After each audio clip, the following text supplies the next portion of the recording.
is integrity in hard times.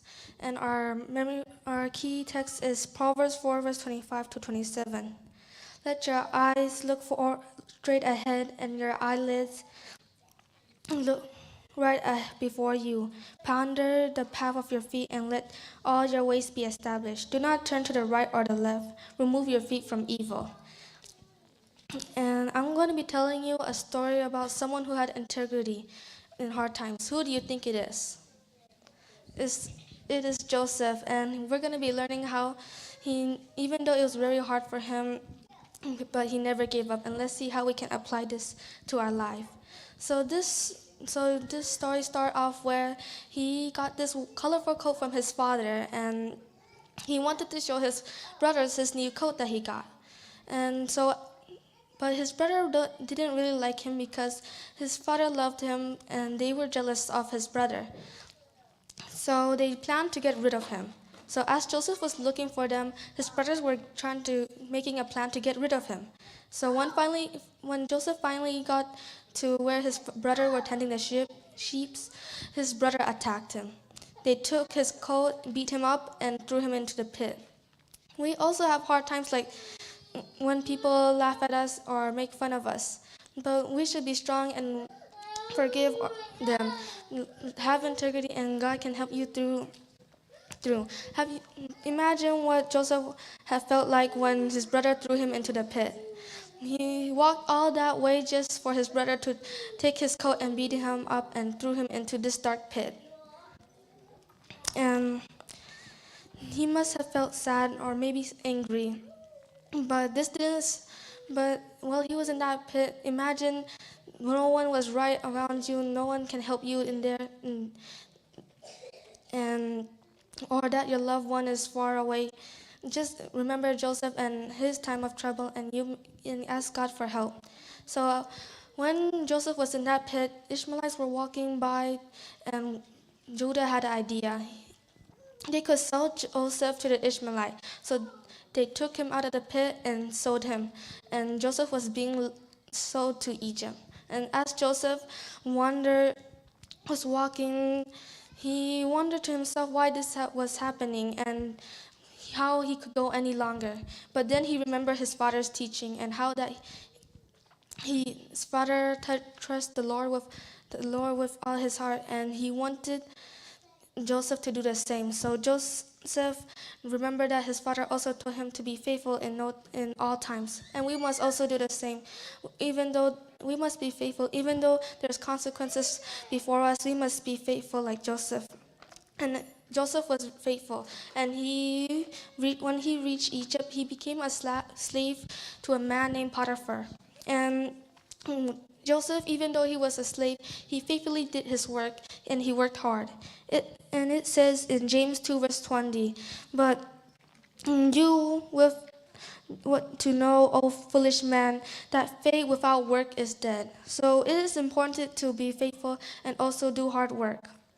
Without it, how do you think Joseph would do without faith, with both faith and work? Without faith but do his work, he will show his unhappiness but do hard work. That isn't what God wants us to do. He wants us to faithfully work and be happy. And we can also faithfully work hard like Joseph, like maybe helping our parents out or cleaning up the house, maybe doing our schoolwork or helping someone else. So soon, Joseph turned out to be a trusted person to Potiphar, and Potiphar trusted him to be in charge of his whole place, and that is a big responsibility for Joseph. So Joseph made sure he did well. But then Potiphar's wife came in and saw Joseph, and she wanted Joseph to do something wrong. And she tried to persuade him to go with her. This is like a temptation to Joseph. When we became a higher position, Satan will try his hardest to take that position away from us. And we all have temptation like Joseph, but we can choose how to fight that temptation. Whether we let God help us or just give in. Well, what did Joseph decide to do? He decided to trust God, and he stayed away from Potiphar's wife. But soon later, Potiphar's wife accused him to lie with her, and Joseph got thrown into prison. Now that Joseph was in prison, thinking what had happened to him, mm, everything that had happened to him, he was a good person and he was still in prison. But did this stop Joseph from being faithful to God? No, this didn't stop Joseph from faithful to God. He was still faithful even though he was in prison. And he shows God's spirit by helping out, like cleaning the place or helping the prisoner or doing what he was supposed to do. And soon later on, he became in charge of the whole prison. Then, isn't that amazing? God helped Joseph even though he was in prison, even though it was hard for Joseph. Joseph still trusted in God. Soon later on, a baker and a cupbearer came in with some strange dreams. The cupbearer's dream was that he was back in his job doing his regular thing, and the baker was that he was holding 3 baskets that was filled with bread, and birds were eating it up. And Joseph, with God's help, interpreted the dream. The cupbearer was that he would be set in 3 days, but the baker would die in 3 days, and so it happened. So before the cupbearer left, Joseph told the cupbearer, when you leave, remember to tell them about me. And so the cupbearer left. But the cupbearer forgot all about him. And Joseph had to stay in prison for a little more longer. You see, Joseph had trusted the cupbearer, but the cupbearer just left him. He forgot all about him. So when someone you love or someone you trusted forgets all about you, don't be just angry at them. Remember what Joseph done. He wasn't angry at the cupbearer, but he remembered that God was with him. Even though the cupbearer didn't remember him, he remembered that God was with him. So we must also remember that God is with us. Maybe the one that we trust doesn't remember us. Remember that God is always with us. And then one day, the Pharaoh had strange dreams, and he wanted to know what it meant. So he called his wise men and said, I had this strange dream, and can you tell me what it means? Did the wise man know what it mean? No, they didn't. But then the cupbearer stepped up and said, I know there's a man when I was in prison. He interpreted my dreams, and maybe he could with yours. So Pharaoh called Joseph immediately, and Joseph was brought in with his head shaved and dressed up. And when he was brought in, Pharaoh explained his dream. There were 7 good cows and 7 ugly cows, and the 7 good cows were grazing as the 7 ugly cows then ate it up. And then after Pharaoh was finished, Joseph answered and said, there is going to be 7 years of harvest and 7 years of famine, and we must be ready for those times. And when Pharaoh heard this, he was really happy. And he made Joseph second in command. And he was in charge of the whole place of this harvest. Isn't God good? He was with Joseph even though it was very hard for him. And Joseph never lose hope in God. Joseph had integrity. And integrity isn't easy, but it is an incredibly real, lasting growth. So this is a story named Honest Kids. So this 7 years old was playing baseball, and in one of his games, he was trying to tag another player, but he was not able to do so. But to his surprise, the umpire called the player out. So he immediately went to the umpire and clarified that the player was safe. And so the umpire reversed the call, and soon the game go on. But in a couple weeks, in another game, the little boy was successfully tagged the player, but the umpire called the player safe. So again, he went to the umpire and clarified that he tagged the player. So upon hearing this, the umpire reversed the call, drawing jeers from the crowd.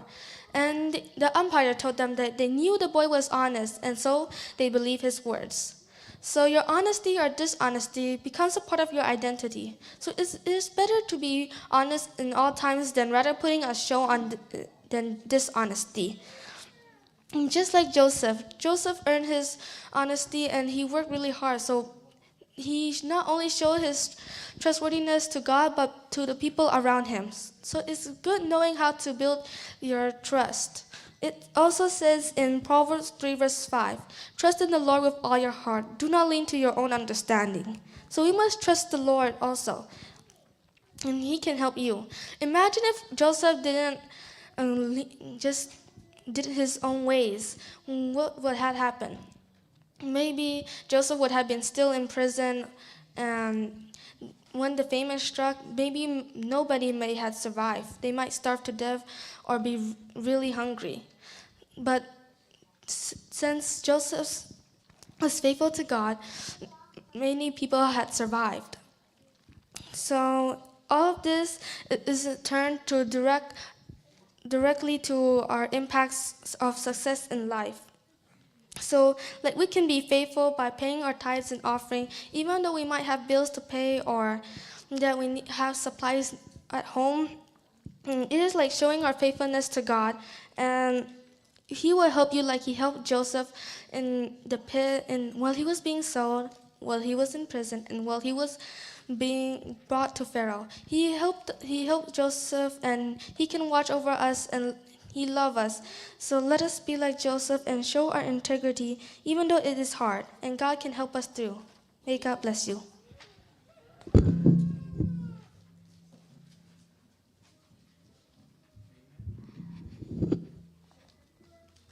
Good morning and happy Sabbath, everyone. Today I am going to be telling you a story of a man who had gone through hardships to save millions of people. And I titled my sermon as Bringing out the Good from the Bad. And my key text is found in Romans 8, verse 28. It says, "And we know that all things work together for the good of those who love God and to those who are called according to His purpose." Everything happens for a reason is something we heard often. It is a common proverb that others or we ourselves would say in some situations.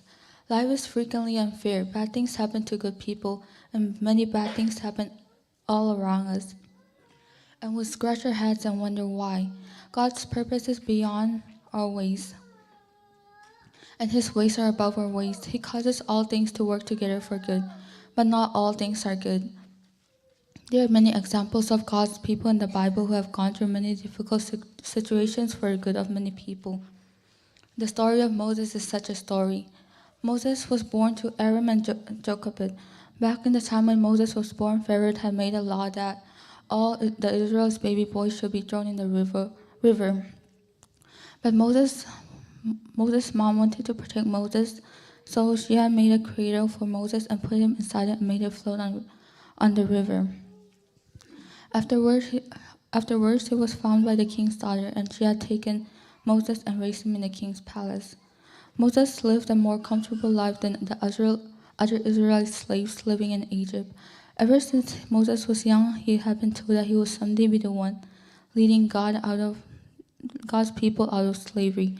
Moses, growing up in the king's house, must have been a strong, fine young man. I'm sure he was also strong-willed. Growing up like this and not going through many difficult situations, Moses needed to go through storms for God to carry out great plans in Moses' life and to develop the character that God needed for Moses so he could be used in a mighty way to save the Israelites someday. One day, as Moses was walking around, he saw an Egyptian slave master being a slave brutally. Moses, as he heard often that he would be saving the Israelites from slavery, thought that he should put to action what he had been hearing all these years. But what Moses didn't realize was that this was not the way that God had meant by using his own strength. When he said that Moses would be freeing the people, God had meant by using his own way. So Moses beat up the Egyptian slave master to death, and to cover up his sins, he buried the dead man's body. Moses never intended for anyone to find out that he killed somebody, but soon people found it. As it is said in the Bible, you have sinned against the Lord, and be sure your sin will find you out. Now Moses was frightened, and to escape Paris that penalty, he fled to Midian, which was a desert country south of Judah. He stayed there for 40 years tending sheep. Now Moses, who was once an honorable prince of Egypt, was now a lowly shepherd, taking care of sheep. But this kind of life had drawn Moses closer to God and helped Moses realized that without God we cannot do anything using our strength. Moses was humble, but he kept his integrity. In the Ministry of Healing, page 471, it says that trials and obstacles are the Lord's chosen methods of discipline and his appointed conditions of success. So God uses discipline and trials for his people to be better. Many things have probably happened to Moses that he didn't understand, and I'm sure at times he felt like God had forsaken him. And most of us probably felt that way before, but we know that when the time is right, God will give us the help we need. Sometimes it is to test our faith, but even so, we must keep our integrity and let God do his thing. In the wilderness, Moses had completely given up hope of saving the Israelites, but what he did not realize that God was leading Moses up to be the man who would soon be leading millions of people in the desert. The story of Moses is a lesson for us. When we're thrown in severe storms of life where we may lose hope, but even in such times we should remain faithful to God. For it is said in 1 Corinthians 10 verse 13, "No temptations have overcome you except as it is common to man, but God is faithful, who will not allow you to be tempted beyond what you are able to. But with the temptation will also make a way of escape that you may be able to bear it." So God will not give us temptations that we won't be able to face. In a story back in England, when Queen Mary, who was also known as Bloody Mary, was a queen, she hated all Protestant pastors. And then there was one pastor in particular who was to be sentenced to death by the queen just because he was a Protestant pastor.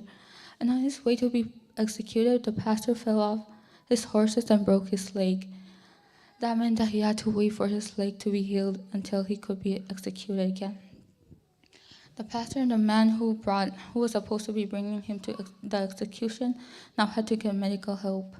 And during that time, Queen Mary was killed by her sister, Queen Elizabeth, and Queen Elizabeth became the next queen. Queen Elizabeth did not want any more Protestant pastors to be put to death, so when the pastor who fell off the horse and broke his leg heard about this, I bet he was happy to hear that he would not have to go to the execution anymore. You see, God works in various ways. Sometimes it might seem confusing for us, but we should put our trust in God and let God do him because he knows the best. Another story, this is more like a parable, but find that the story has a valuable lesson. It is about a Chinese farmer. He had a son, and they both had a beloved horse who helped his family earn a living. One day the horse ran away, and their neighbors exclaimed, "Your horse went away, what a terrible luck." The farmer replied, "Maybe so, maybe not." A few days later the horse returned home, leading a few wild young horses back to the farm as well. The neighbors shouted, "Your horse has returned and brought several horses home with him. What a great luck." The farmer replied, "Maybe so, maybe not." Later that week, the farmer's son was trying to break off one of the horses, and she threw him to the ground, breaking his leg. The neighbors cried out, "Your son broke his leg, what a terrible luck." Then the farmer replied, "Maybe so, maybe not." A few weeks later, soldiers from an army marched to town, recruiting all the boys for army. They did not take the farmer's son because he had a broken leg. The neighbors shouted, Your boy is spared, what a tremendous luck." To which the farmer replied again, "Maybe so, maybe not. We'll see." It is impossible to tell whether anything that happens is good or bad. You never know what the consequences of misfortune or good fortune will be, as only time will tell the whole story. Things may look great at first, but over time, it may not be as great as you imagine it. And sometimes you may feel bad about some things, but someday it might be one of the greatest things that happen to you too. God wants us to remember that we are in the storm by His providence and that He has a divine purpose for us in our lives. Even when we find ourselves in storms because of our foolish actions or unbelief, like Moses, God will use them to teach us important life lessons, and we will learn how merciful and forgiving God is. Our God is sovereign and capable of delivering us from our foolishness. And yes, we may suffer from it, but even the storms and bad times will work out together for both our good and God's glory. Thank you.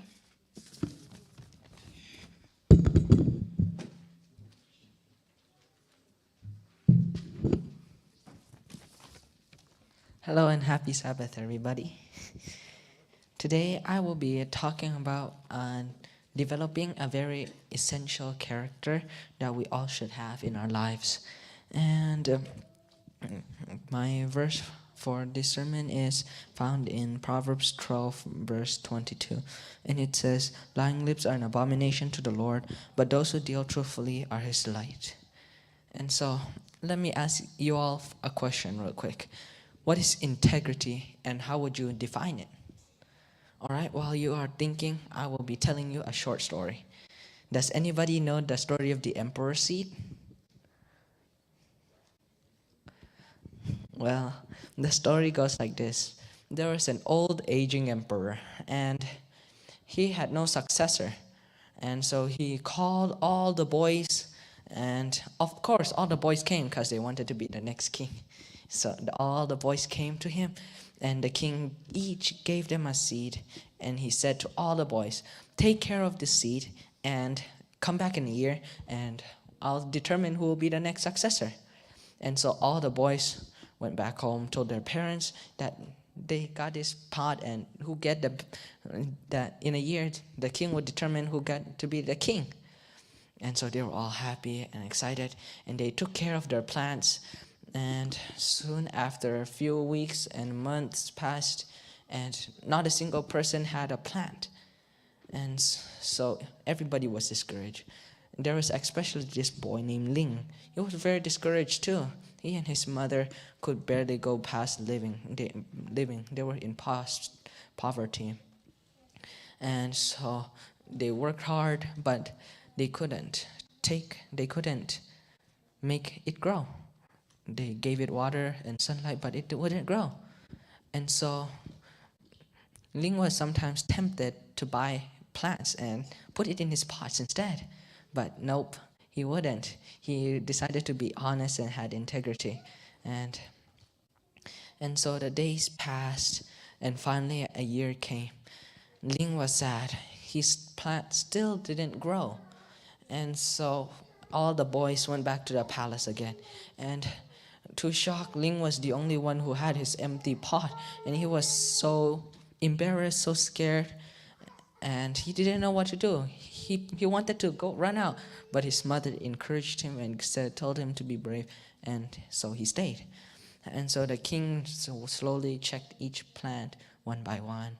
See, and there are some big boys who got thick ones, tough trees and other stuff. Some girls got beautiful, lots of flowers and other stuff. And the king checked all of them. And finally, when he got to Ling, the king asked, "What happened? Why didn't yours grow?" And the Ling told him that it wouldn't grow no matter how hard he and his mother did. And so Ling went on, and after the king finished checking all of them, he went back to his seat. And the announcer came, and he ran and said, "Okay, the king's successor is Ling." Do you understand why? Yes, all the people were all angry, confused. Why? He didn't grow any pot. And the king told that all of you were dishonest. You guys got a new plant because the seeds that I gave to each of you were boiled and they would not be able to grow. And so, yeah, Ling became an honest and next emperor. And one way honesty itself shows itself is by speaking the truth. And here's a couple of proverbs, like in Proverbs 11 verse 3, the integrity of the upright will guide them, but the unfaithful will destined to their duplicity. And Titus 1 verse 2 says, we reflect God's characters when we speak the truth, for God does not lie. And so finding honest people was always a challenge. It was hard to find good people. There was even research about it, and it said that 97 out of 100 people lie. And not only that, they lie over 1,000 times each year. So how many times did you lie? How much time today? How about yesterday? How about this week? Well, we don't have to keep on looking back at our mistakes, but we have to have integrity and honesty. People who have honesty, who are honest, and people who have integrity, they keep their promises, they stick to what they say, and even do everything that's the right thing to do, even if it comes at a cost, when everybody is there or when not. And so it's important to practice whatever we learn, whatever we say, and do it in our lives, like put your words into actions. Basically, yeah. And everybody around us, our loved ones, the one who care for us, everybody, they should be able to trust you and say that, yes, this person is honest. Then you're good. Living of integrity, life of integrity is good for families and friends, because integrity and honesty is like a boomerang. Because when you do to someone, when you tell the truth, it affects them and all the people around it. And so also lying too. Once you lie, you have to hide the lie, and you lie here, here, here, here, and you can't keep it up. And then it shows, yes, it shows. And it's in Philippians 1 verse 10, it says, be sincere and blameless until the day of Christ. That's what Paul instructed the Philippians. And integrity is what matters the most. And people who have integrity, they're hard to find, but they're the people who are actual real and who keep what they say and their promises and all that stuff. But sometimes integrity is hard. For everybody, integrity is hard because there might be punishment online or anything. But God promises that He would give His support for us. Such in Isaiah 41 verse 10, He said, do not be afraid. He will be with us. He will uphold us with His right hand. And in John 16 verse 33, He has overcome the world. And so in Philippians 1 verse 6, He has begun a good work in us and He will end it. And also in Philippians 2 verse 13, it says God works in us and He will always work with us. And in Philippians 4 verse 19 also says God will supply all our needs every time we need it. And John 15 verse 5, with Him we bear much fruit, good characters. And so with God we succeed. And so we have to ask God, and He will give us the integrity we need. Jesus has overcome the world. He support us. And so every day we should pray that God give us the strength to have integrity and use it in our lives each day. Thank you.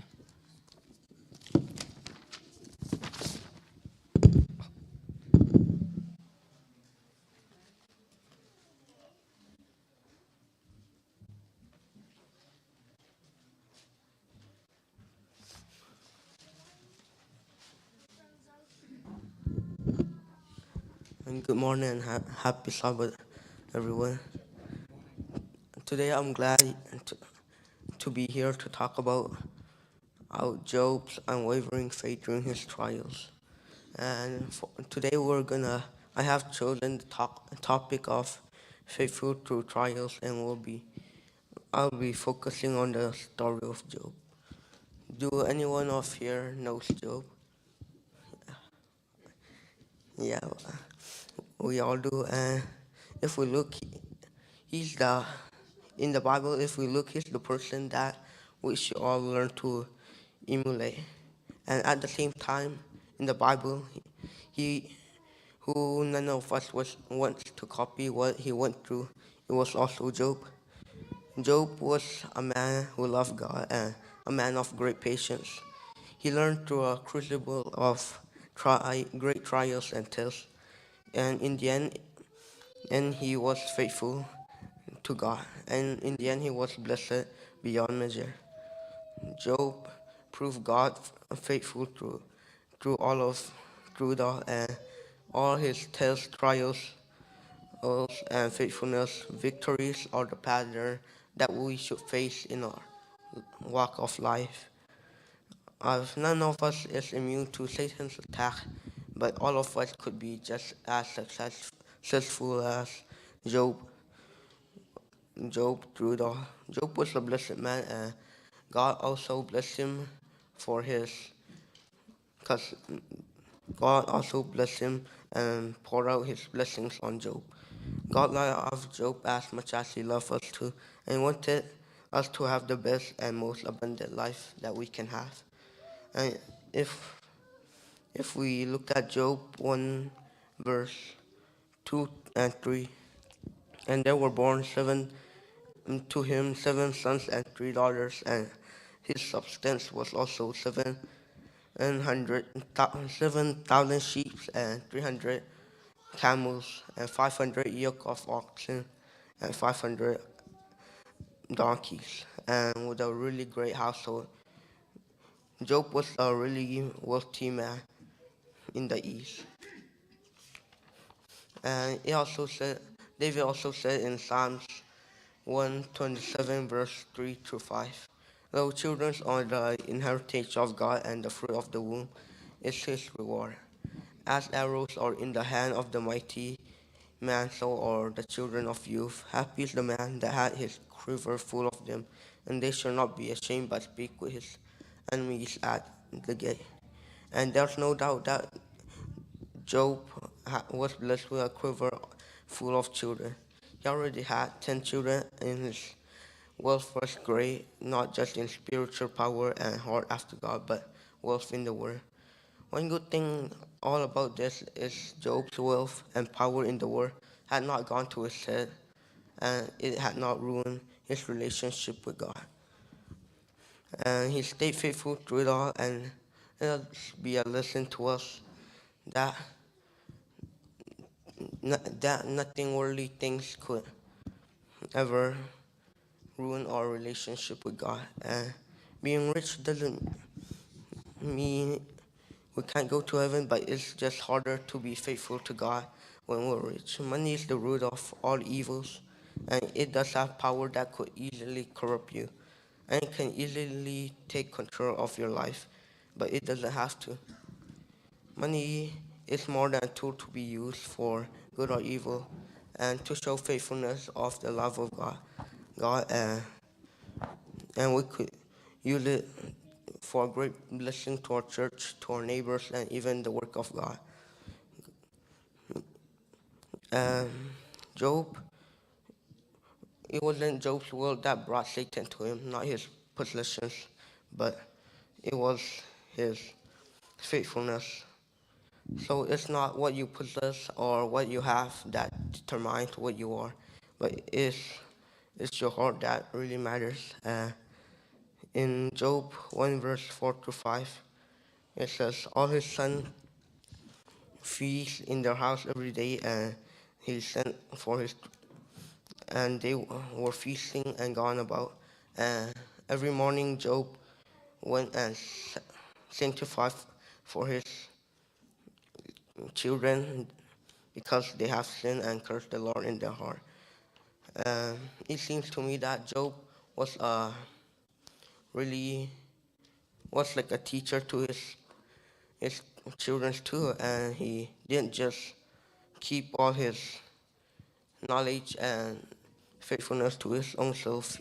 He was an influence to he tried to influence his children, but they were disobedient with him, and his children were living job blessing, and they hadn't learned to be faithful and true to God like his father Job. But they enjoyed God's blessings to their father. And Job tried to teach them every day about God, but they wouldn't listen. And so In the Bible, it does not say anywhere that Job's children ever came back to God. And they live with Job's blessing but die of their own sin. And when God allowed Satan to test Job, Satan could not kill Job because he was God's child and he obeyed God and he was a righteous man. But that protection wasn't on Job's children because they weren't God's children. They allowed Satan to live in their life and do whatever they want with them. And when Jesus, and in Job 1 verse 16 to 11, when Jesus told Satan about Job's righteousness and all stuff, as we know, Satan was an accuser, and he came before God to accuse Job, attempt to anger God, but he never gave up trying. But God was never fooled by Satan's deceptive way and lying tongues. But God put a limit on Satan's power against Job and had built a hedge around us today too. But those pity doesn't belong to other people who don't love God. And remember this, Satan hates all man, all people, for they are made of the image of God. And in the end, he only has one desire for us, destined to spend eternity with him. No, every one of us to be burned in the flame with him, and he can't get. He wants he wants to pay back at God, for. So he wants us, all of us, to be part of him and deceive us. And that also went on Job. He lost all his wealth and he got hard times. He even got boils, but he will remain faithful to God as he always been. We could be like Job too, and even though it seems our life is crashing around us like Job right now, and you may wonder if you would survive through it, trust in the Lord and lean upon him and stay faithful to God, and in the end, you will be victorious. God will bring you through it. He will open the windows of heaven in your life once again, and your life will be ever more blessed because you will have proved him that you are faithful through it all. Oh, may God bless you.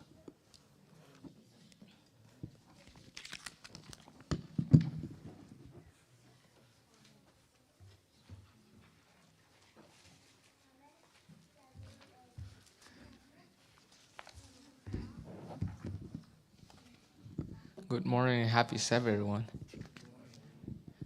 Today I'm also going to talk to you about integrity, but I would like to talk to you from different angles. I don't actually have a real person that I'm going to focus on, but one of the person I would like to talk to you about integrity is Paul. Now, why did I choose Paul? I think that Paul was one of the greatest and most influential leaders of the early Christian church. He was also amusing, which was the part I liked. You remember when he was about to be whipped, he told the Roman centurion that he was a Roman citizen, and the Roman citizen was like shaking in his boots because he had tied up Paul without trial. And also after he and Paul and Silas, they were beaten and they were thrown into jail with their feet in chains and they were starved. But Paul let all that happen, and then he told the magistrates in the end that he was a Roman citizen. Now that would have given the Roman, not the Roman, but the magistrates a scare, don't you think? Like Paul could have easily told him that he was a Roman citizen in the beginning. No need to get beaten up or going to prison, right? But what was the fun in that? Why not just let them go through it first, right? So that's why Paul is one of my favorite characters. Now, one of the best qualities he had was integrity. Now, why is integrity important? Well, for one thing, it shows that you're dependable, right? Would you give role of a president or a CEO to a person who does not deserve it, like does not have trust, like every time you turn your back, is going to try to bribe you and steal money out of you? I wouldn't think so, right? How about a government without integrity? A government without integrity is just like Jesus' parable of a house on sand. A government without integrity would be so corrupt, it wouldn't care if you were in its land or not. It was also easy to gain wealth that way. Let me tell you a story of one man. His name was Al Capone. He was one of the greatest people in the world, but he made his wealth from crimes. He used all the bad things, crimes, drugs, prostitution, you name it, He was literally owning all of Chicago. The people he did not like, he just shot them, and then he would go to his summer home and pretend that it was not him who did it. But all that wealth caught up to him. He spent the rest of his life in a famous prison called the Alcatraz. So was the wealth worth it? He was a billionaire, right? But in the end, he was just a criminal and he did not have any rights. I would rather live in a mobile home than a prison. I'm pretty sure. I'd rather have no money than have billions of money but spend the rest of your life in prison. Paul, one thing I liked about him was he did not try to get himself released anyway. When the Jews told him not to go to Jerusalem, he said, if it is God's will for me to die, I'll still go there even if it kills me, because he wanted to spread the word of God. Even if he had to sacrifice his life, he would stop at nothing for his Savior. I wish we could do the same thing too. And I think we can. After all, faith is free, right? We can get it ourselves. Another time, Felix tried to bribe him. Not actually bribe him, but he tried to get a bribe from Paul. But Paul, he didn't want to be released. What he wanted better was than getting out of jail was for Felix to be a Christian. But Felix did not see it that way. He saw it as an opportunity to get more money. So he didn't really care about what Paul's beliefs were or his doctrines, but what he cared was that if Paul gave him money, he would be freed and it would be a win-win, Paul freed and Felix having money. But it didn't happen that way. Another time, he was going to be freed, right? This time, it was the governor Festus. But instead of getting freed, he wanted to appeal to Caesar instead. How many of you guys would do that? Instead of getting freed, you guys can appeal to the president, the highest official of your country. Or you can be freed. Which one would you pick? Freedom or witnessing for Christ? And why did he do it? It was also because of integrity. He knew that God would have liked him to do the right thing, and he made all the right choices. And Paul, he started from being a persecutor. You guys might not think that a person is really bad, but if you look at an example of Paul, you can see how God works in mysterious ways. God turned Paul from a persecutor into one of the greatest Christians that ever lived. He can change you too. You may think that you're too bad to go beyond God's control. But look at the example of Paul. God turned Paul from killing Christians to making Christians. And that is why he is known to this day. And I'll also rank him in the top 10 greatest people in the world too. I'm going to tell you a story about the boy who cried wolf. This is not a real story, but it has a good moral for us all. A master of the sheep had told his shepherd boy to watch his sheep. But he warned him of one thing while he was watching. It was wolves. Now, wolves worked in packs. And even if you were strong and had staff, you can't fight many wolves by yourself. So the master told him to go and run to the village whenever he saw wolves. Well, the boy got bored pretty soon, so one day he ran to the village crying, "Wolf, wolf." The villagers ran to his aid, but found him laughing and rolling on the floor. It was just a joke. The boy apparently thought that it was funny, so he did it again. He ran into the village and cried out, "Wolf, wolf." The villagers ran a second time, but it was still a joke. And then the boy ran again a third time. The villagers were about this point at the raging point, but they still ran to his aid, and they found him laughing and rolling on the floor again. Now, the boy, he thought it was all apparently funny, and he was about to do it again when he saw wolves. The wolves were attacking the sheep, and Dad started slaughtering them when he ran into the village and cried out, "Wolf, wolf." By this time, the villagers had given him like 4 chances, and he wasted like all 4 chances. It was almost like a game where you had like 4 lives, and when you wasted your lives, it's over. The boy had 4 chances to do the right thing. He wasted all 4, and in the end, his master lost lots of sheep because he wasted those 4 chances. We also have chances too. God gives us chances each day and every day. When we're doing a little thing like finding money on the floor, or like seeing a house that is not owned, we could think of like temptations, but God would be whispering in our ear to not do it. Sometimes it is easy to comply because, like a police car might be stationed in front and you guys might not do it. But integrity is doing the right thing even when no one is watching too. Integrity is not like doing the right thing so you get a reward. It's not like helping your neighbor so that your neighbor gives you like $20. That is not integrity. That is sometimes how we see it. We do right things sometimes because we want that rewards. But that is not how God wants us to be like. He wants us to have integrity because that is Christ-like, and that is also one of the greatest characters a Christian could have. Here are some examples how we could keep integrity in our lives. Keeping promises. Sometimes it is hard to keep promises. Sometimes it is easy to keep promises. But integrity includes keeping promises.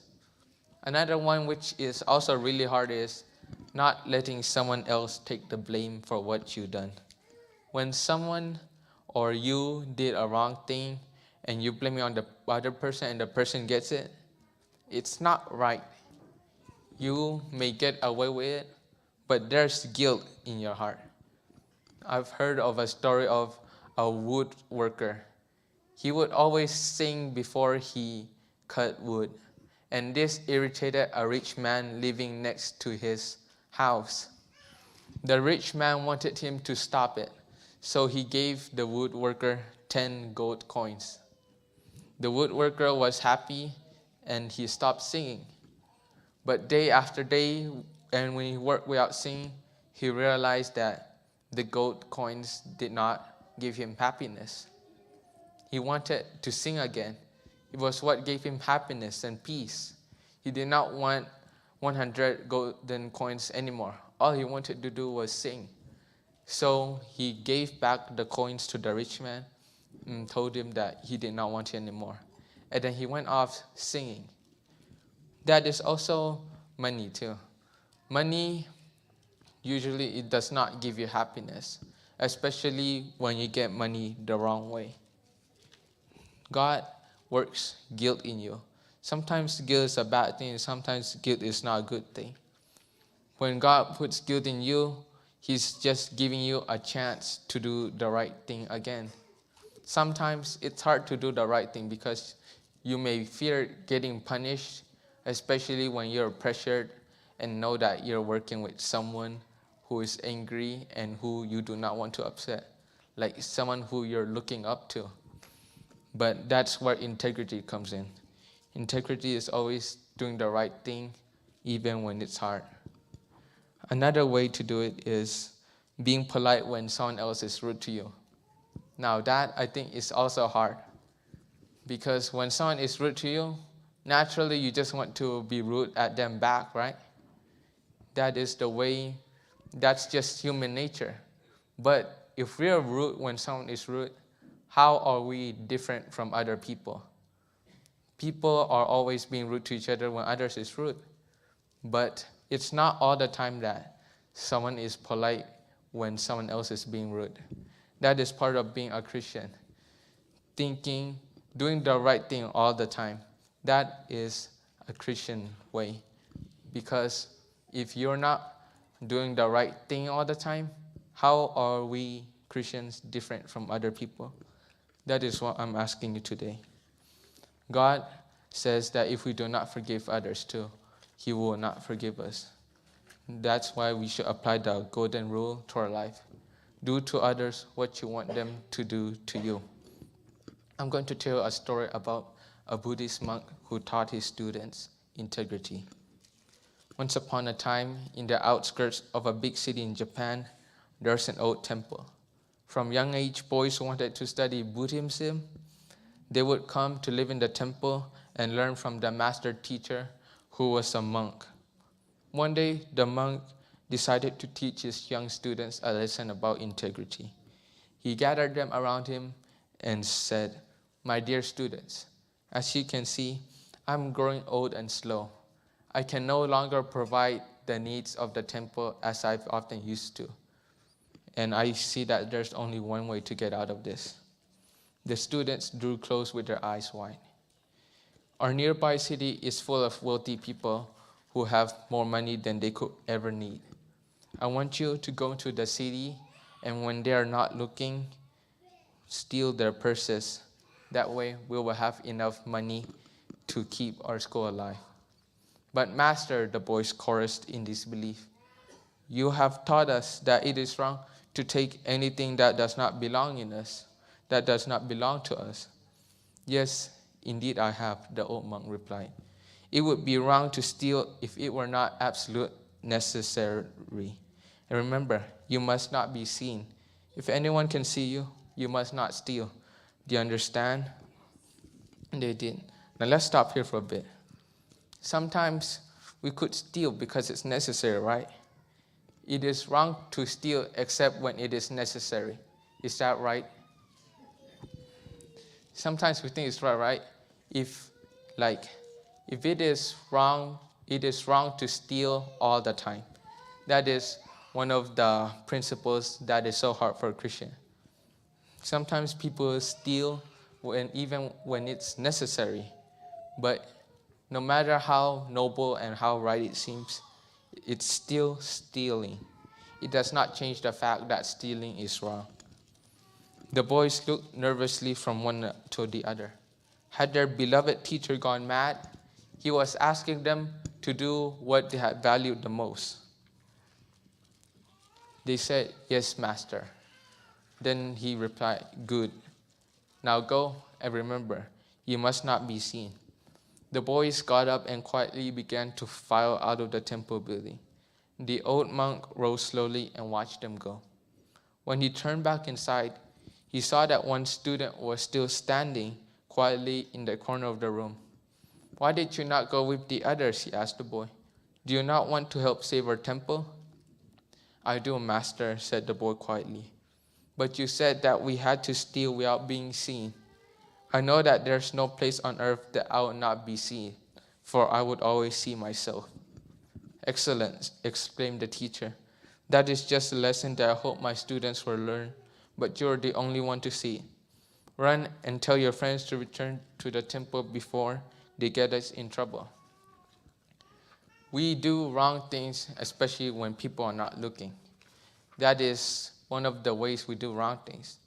But we should remember that not only is God watching, we're also watching ourselves. How hard is it to watch ourselves do something that we've been taught all our life not to do. It is really hard, and that is what the lesson is teaching us. The moral in the story is you cannot do wrong without being seen. Not only does God see you, you are seeing yourself do the very action that would put maybe you at risk or someone else that you love at risk. In Proverbs 22, verse 1, Solomon knew what he was talking about when he said, "A good name is to be chosen rather than great riches, loving favor rather than silver or gold." Riches do not make people love you, but if you have a good name, how hard would it be to own a business and get lots of customers? Not really hard, right? When you open a business first, people mostly open a business for money. But in a Christian life, we have to do things differently. When we open a business, we do not only think about the money, okay? The money principles. We also have to think of how we can help our customers be better and how to be a Christian to them. People open businesses mostly for money. But how are we different from others if we also open our businesses with the main intention of money? We would also be like those who are bad, right? Those who are corrupted. And that is not right. Jesus said that we can be known from our actions. And our actions shows us really if we are a Christian or not. How can we be a Christian without integrity? It is literally impossible to be a Christian without integrity. And that is what I'm telling you today. I hope that you guys also see what I mean. And let me quote Abraham Lincoln. "I am not bound to win, but I am bound to be true. But I'm bound to live up to what light I have." May God bless you, and hope that He works in our hearts and minds so that we become better Christians today as a result of what He had done for us on the cross. Now, let us sing our last hymn.